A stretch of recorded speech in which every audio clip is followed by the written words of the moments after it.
زندگی بہت خوبصورت ہے. اس کے کئی رنگ ہیں.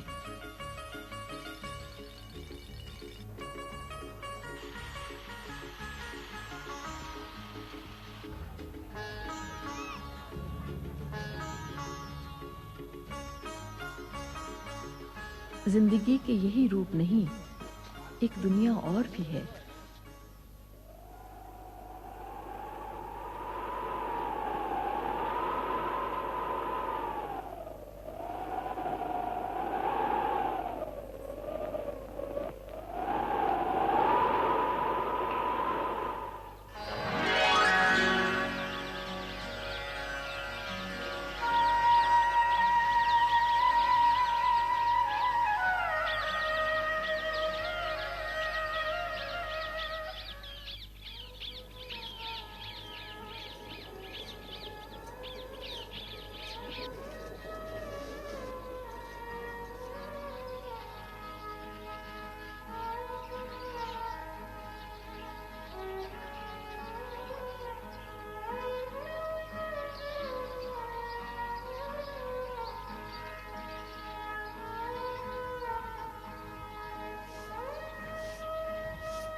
تھر دنیا کے قدیم ترین صحراؤں میں سے ایک ہے.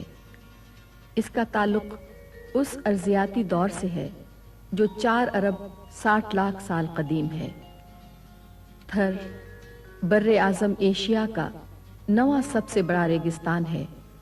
اس کا رقبہ تقریباً 2 لاکھ مربع کلومیٹر ہے. یہ سرحد کے پار تک پھیلا ہوا ہے. ضلع تھر پارکر رقبے کے اعتبار سے صوبہ سندھ کا سب سے بڑا ضلع ہے. یہ 2 الفاظ کا مرکب ہے، تھر اور پارکر. تھر کا مطلب ہے خشک خطے اور پارکر کے معنی ہے خشک خطے کے اس طرف. تھر کے مشرق میں نگر پارکر کا کوہستانی علاقہ ہے. کاروں جھر کے ان پہاڑوں میں چکنی مٹی اور معدنیات کے خزانے چھپے ہوئے ہیں.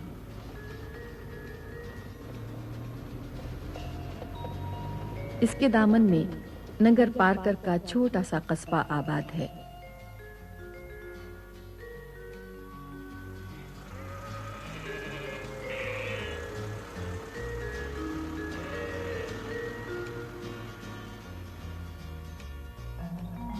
مغرب میں دریائے سندھ کے ساتھ ساتھ شاداب علاقے ہیں. میرپور خاص تھر پارکر کا مرکزی شہر. یہ آموں کی پیداوار کے لیے بین الاقوامی شہرت رکھتا ہے.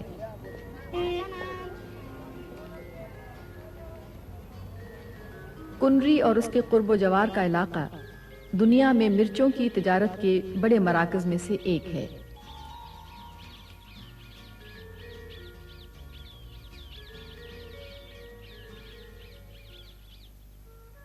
مشرق اور مغرب کے درمیان ریت ہی ریت ہے، پیاس ہی پیاس.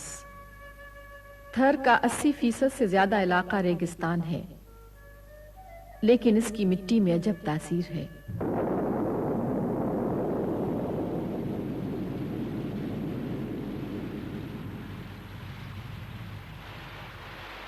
بارش کا ایک چھینٹا پڑتے ہی یہ زمین مسکرانے لگتی ہے، صحرا لہلہا اٹھتا ہے.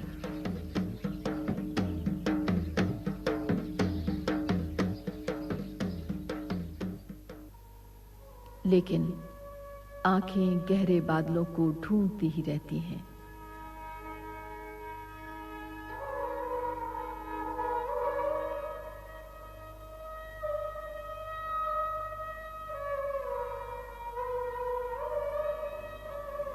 جہاں تک سڑکیں آتی ہیں وہاں بآسانی پہنچا جا سکتا ہے، لیکن صحرا کا سفر مضبوط گاڑیوں کے بغیر ممکن نہیں.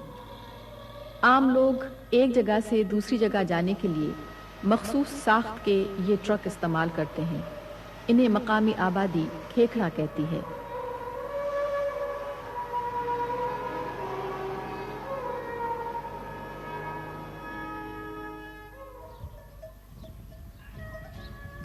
تھر کے باشندوں کا سب سے بڑا رفیق اونٹ ہے۔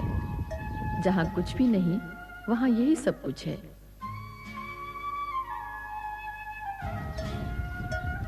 سواروں کو دور سے پہچانا جا سکتا ہے۔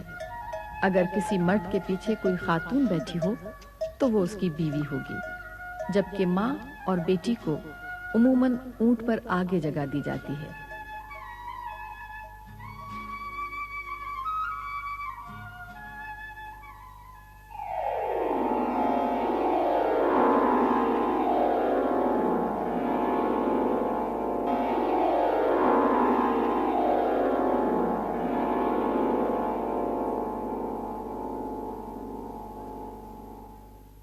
تھر کی تاریخ خود تھر کی طرح بکھری اور پھیلی ہوئی ہے۔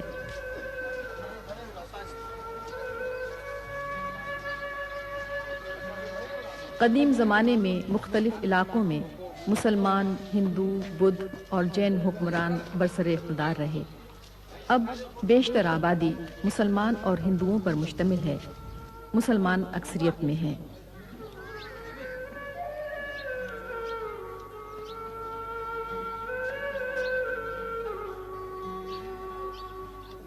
تھر کے باشندوں کو تھری کہا جاتا ہے۔ یہ کئی قبیلوں میں بٹے ہوئے ہیں۔ بہت سے قبیلے صرف اپنے ہنر سے پہچانے جاتے ہیں اور صدیوں سے اپنی جدی پشتی پیشے کو اپنائے ہوئے ہیں۔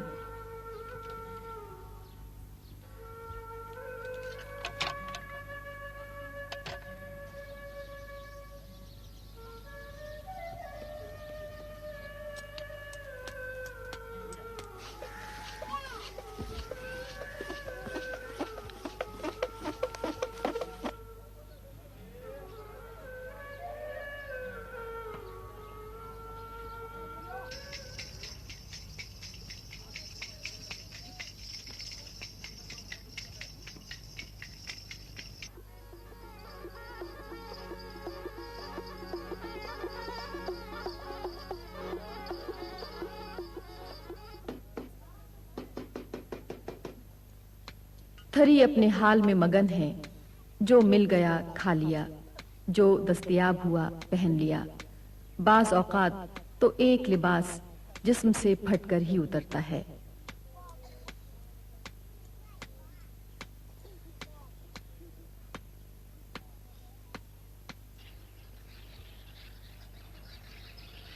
اب بھی یہاں بہت سی جگہوں پر کرنسی کے جدید نظام کے بجائے مال کے بدلے مال یعنی بارٹر سسٹم رائج ہے۔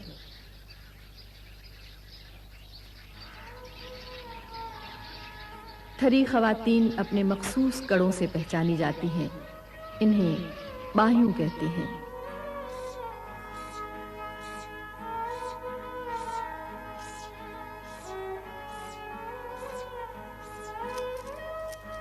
غیر شادی شدہ خواتین باہیوں صرف کوہنیوں تک پہنتی ہیں۔ اگر کسی خاتون کی کوہنیوں کے ساتھ ساتھ یہ کڑے بازوؤں میں بھی نظر آئیں تو یہ اس کے سہاگ کی علامت سمجھے جاتے ہیں۔